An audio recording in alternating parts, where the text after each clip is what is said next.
আমরা আসছি মাগুরা জেলার স্টেডিয়াম পশ্চিম পাড়ের একটা তিনতলা বিল্ডিংয়ের ছাদে।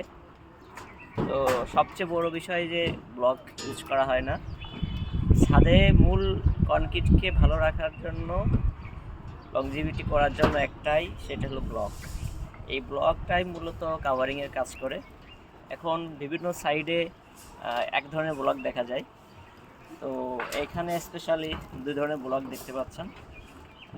আমি আমাদের এই সাইডের যে সাবকন্ট্রাক্টর, আমি তার মুখে শুনবো কোন ব্লকের কি কাজ। আশা করি আপনাদের সবার উপকারে আসবে এবং উনি ব্যবহার শেখাই দেবে আর কি, কোনটা কোথায় ব্যবহার করতে হয়।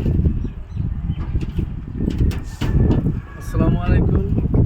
আমাদের কাজের স্বার্থের জন্য আমাদের প্রথমত যে বিমে যে ব্লকটা ব্যবহার করা হয় এটা হচ্ছে আপনার 1.5 ইঞ্চি ব্লক, এবং ছাদের নিচের বটম রডের তলে যে ব্লক ব্যবহার করা হয় এইটা হচ্ছে আপনার 1.5 ইঞ্চি ব্লক। আর হচ্ছে আপনার ডাবল জালি যে ব্লকটা ব্যবহার করা হয় এইটা হচ্ছে আপনার 3 ইঞ্চি ব্লক। এটা ব্যবহার করলে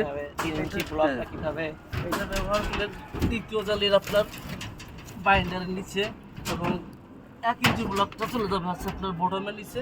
হতে গেলে 1.5 ইঞ্চি ক্লিয়ার কাভারিং হয়ে যাবে ইনশাল্লাহ। 5 ইঞ্চি ডালার জন্য উপরে 1.5 থাকবে, নিচে 1.5 থাকবে।